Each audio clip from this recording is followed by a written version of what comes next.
Point लेकर हाजिर हूं मैं राजीव। दोस्तों, इस देश की सियासत अब नए मोड में है।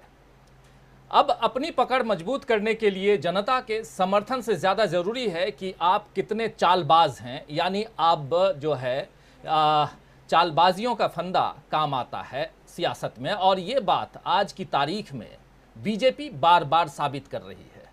आप देख ही रहे हैं कि किस तरह बीजेपी ने अपनी सत्ता का विस्तार किया है। किसी राज्य में वो चुनाव जीते या न जीते, लेकिन सत्ता उसी की हो, ये तय करने के लिए बीजेपी तरह तरह के फंदे बुनती है। और इसमें कभी विपक्षी दलों के विधायकों को फंसाती है तो कभी अपने सहयोगियों को जकड़ती है। मध्य प्रदेश, कर्नाटक, मणिपुर, अरुणाचल प्रदेश, महाराष्ट्र, गोवा, हरियाणा, ऐसे कई राज्यों में बीजेपी ने सत्ता इसी तरह हासिल की है, आप सबने देखा है। लेकिन राजनीति में कभी कभी चालें उल्टी भी पड़ जाती हैं। कभी कभी अपने ही बुने हुए फंदों में पैर जो है वो फंस जाता है। और ऐसा ही हुआ है बीजेपी के साथ गोवा में। जी हां, गोवा में हाल में संपन्न जो गोवा का विधानसभा चुनाव हुआ, उसमें बीजेपी ने सरकार तो बना ली, लेकिन अब उसकी नजर कांग्रेस के विधायकों पर है। 40 सदस्यों वाली गोवा विधानसभा में बीजेपी के कुल 20 विधायक हैं और 5 अन्य का मतलब जो है 5 जो निर्दलीय हैं उनका समर्थन है। निर्दलीय न कहें, कई पार्टी अलग अलग पार्टियों का भी समर्थन है, तो 5 का समर्थन है। 20 5 25, मतलब बीजेपी अल्पमत में वहां नहीं है। सरकार बनाने के लिए 21 चाहिए। लेकिन मई में बीजेपी के महासचिव, राष्ट्रीय महासचिव और गोवा के पार्टी प्रभारी सीटी रवि ने कहा था कि 2022 के अंत तक, यानी ये जो साल चल रहा है इसके अंत तक बीजेपी के पास गोवा में 30 विधायक हो जाएंगे। और अब ऐसा लग रहा है दोस्तों कि बीजेपी ने इसकी कोशिश शुरू कर दी है। 2 दिन से खबर सत्ता के गलियारों में तैर रही थी कि कांग्रेस के 11 में से 8 विधायक पार्टी छोड़ देंगे। 8 विधायक मतलब सीधे 2/3, यानी 2/3 चाहिए कि उनके ऊपर दल बदल का कानून लागू ना हो। दावे यहां तक किए गए कि एक एक विधायक को 40-40 करोड़ का ऑफर दिया गया और कुछ को ईडी का डर भी दिखाया गया। 3 साल पहले भी इसी जुलाई महीने में आप याद कीजिए कि बीजेपी ने कांग्रेस के 15 में से 10 विधायकों को अपने पाले में कर लिया था गोवा में। लेकिन इस बार सोनिया गांधी ने खुद कमान संभाली और बीजेपी के मंसूबों को पूरा नहीं होने दिया। अभी जिस वक्त हम चर्चा कर रहे हैं तब तक मंसूबा पूरा नहीं हुआ है, इसीलिए कह रहा हूं। कल को क्या हो जाए पता नहीं। बीजेपी है, सब कुछ हो सकता है, ये आप सब जानते हैं। बीजेपी बगावत करवाने में अपने ही फंदे में फंस गई है इस वक्त जब तक हम चर्चा कर रहे हैं, क्योंकि एक और राज्य में दल बदल करवाने की उसकी चालों पर से पर्दा हट गया है। आपने महाराष्ट्र का हाल, एक और राज्य इसलिए कह रहा हूं क्योंकि आपने महाराष्ट्र का हाल देख ही लिया। वहां शिवसेना बीजेपी की कारगुजारियों का नुकसान उठा ही रही है। इस बारे में न्याय व्यवस्था से उम्मीदें थीं कि बगावत करने वाले विधायकों की योग्यता पर कोई फैसला आएगा। आज फैसला आने की उम्मीद थी, लेकिन फिलहाल ये फैसला भी टल गया है। अब इसके लिए संवैधानिक पीठ बनेगी, फिर सुनवाई होगी, उसके बाद फैसला होगा। वैसे देश में पहली बार तो दल बदल हुआ नहीं है दोस्तों, फिर भी हमारे कानूनों में कहां और क्या कमी है कि फैसला लेने में अड़चन आती है, इस पर भी न्यायविदों को विचार करना चाहिए। खैर, महाराष्ट्र में अभी सियासी घमासान नहीं थमेगा, ये तय है। लेकिन अब झारखंड में भी झारखंड मुक्ति मोर्चा यानी जेएमएम या झामुमो और कांग्रेस की मिलीजुली सरकार पर आंच आ सकती है, इसके संकेत मिल रहे हैं। दरअसल राष्ट्रपति चुनाव में हेमंत सोरेन एनडीए की तरफ से समर्थित जो उम्मीदवार हैं द्रौपदी मुर्मू, उनको समर्थन दे सकते हैं, ऐसे कयास लग रहे हैं। अगर हेमंत सोरेन समर्थन देते हैं तो क्या होगा? वैसे हेमंत सोरेन भ्रष्टाचार के मामले में अपने करीबियों के फंसने से परेशान हैं और द्रौपदी मुर्मू संथाल समुदाय की हैं, संथाल आदिवासी हैं। और ऐसे में हेमंत सोरेन पर दबाव है कि वो उनका ही साथ दें, क्योंकि झारखंड में संथाल आदिवासियों की संख्या ज्यादा है, यानी कि वोट बैंक है इनका। हालांकि झारखंड मुक्ति मोर्चा ने 2012 में, आप याद कीजिए, 2012 में बीजेपी के साथ गठबंधन में रहने के बावजूद एनडीए के जनजातीय उम्मीदवार पीए संगमा की जगह यूपीए के प्रणब मुखर्जी को अपना समर्थन दिया था। तो यही खेल इस बार भी हो सकता है।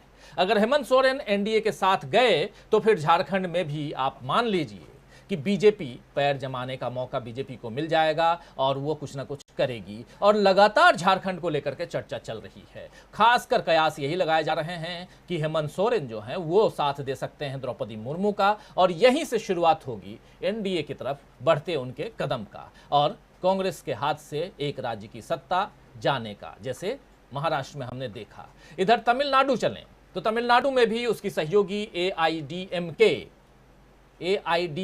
आप याद कीजिए, बीजेपी और एआईडीएमके एक दूसरे के साथ वहां, लेकिन एआईडीएमके में फूट पड़ चुकी है और अब लग रहा है कि शशिकला भी बीजेपी के साथ आ सकती हैं। तो कुल मिलाकर के उत्तर, दक्षिण, पूरब, पश्चिम हर जगह बीजेपी का भगवा झंडा लहरा रहा है।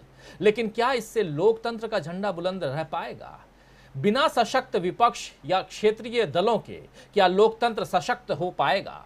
क्या भारत की विविधता भरी संस्कृति और परंपराओं को एक अकेले बीजेपी के नेतृत्व से पूरी तरह पनपने का मौका मिल पाएगा? आज इन्हीं सवालों पर चर्चा करेंगे दोस्तों। बहुत गंभीर सवाल है, क्योंकि लगातार हम देख रहे हैं कि जहां बीजेपी की सरकार है वहां तो ठीक है, और वहां भी अगर कुछ कम है तो उस कमी को दूर करने की कोशिश में विधायकों की खरीद फरोख्त, और जहां सरकार नहीं है वहां सरकार बनाएंगे। तो ये जो बढ़ते कदम है, उस बढ़ते कदम पर आखिर कौन रोक लगाएगा? आइए चर्चा करते हैं। सरकार बनाने का जो ये खेल है, जारी है जो खेल, उस पर चर्चा करें। और चर्चा के लिए हमारे साथ कुछ वरिष्ठ साथी मौजूद हैं। आइए सबसे आपका परिचय करवाऊं। हमारे साथ एक लंबे अंतराल के बाद वरिष्ठ पत्रकार सुरेंद्र दुबे जी जुड़े हुए हैं। सुरेंद्र दुबे जी, आपका स्वागत करता हूं इस कार्यक्रम में। हमारे साथ जुड़े हुए हैं जेपी सिंह साहब, कानून के जानकार के साथ साथ पत्रकारिता में भी गहरी पकड़ रखते हैं।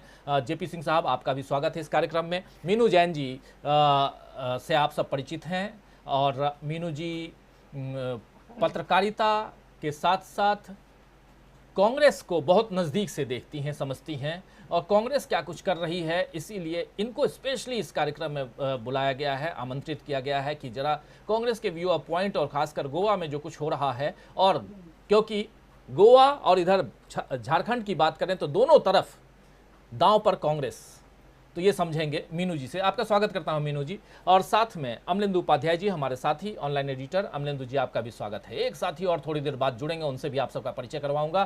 तो आप तमाम दोस्त, साथी, शुभचिंतक जो अब तक इस कार्यक्रम में जुड़ चुके हैं, जो जुड़ने वाले हैं, आपके बिना ये कार्यक्रम संभव नहीं हो पाता है, सफल नहीं हो पाता है। और खासकर आज पहला दिन है सप्ताह का, और आज सुबह सुबह एक बहुत शानदार तस्वीर देखने को मिली।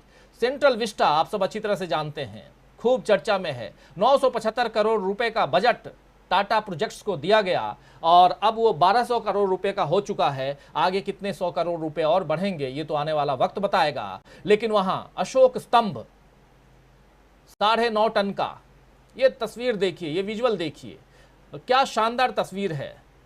कितना दिल गदगद हो जाता है कि एक ऊपर पीछे राष्ट्रपति भवन और दिल्ली, ये खुशनुमा माहौल, और मौसम भी थोड़ा साथ देता हुआ, प्रधानमंत्री तालियां बजा रहे हैं, और ये अशोक स्तंभ जो है वो भी आप देख रहे हैं, ये चक्र देख रहे हैं, बहुत सारी चीज़ें। और ये इसकी ज़रूरत कैसे है, क्या है, इस पर कोई कमेंट नहीं करूँगा। चर्चा हम कुछ और कर रहे हैं, लेकिन चूंकि आज की सबसे बड़ी खबर है ये, इस पर कई सारे सियासी बयान आ रहे हैं, वार पलटवार भी चल रहा है, तो ये जानना भी ज़रूरी है। एक खबर और दे दूं आप लोगों को, आज जनसंख्या दिवस है। जनसंख्या दिवस पर यूपी के मुख्यमंत्री, वर्तमान मुख्यमंत्री, दूसरी बार लगातार मुख्यमंत्री योगी आदित्यनाथ का कहना है कि एक वर्ग विशेष में जनसंख्या का बढ़ना ज़्यादा खतरनाक है इस देश के लिए। चलिए इस पर आप लोग विचार करेंगे। ये दो महत्वपूर्ण खबरें हैं जो आप तक पहुंचाना था, लेकिन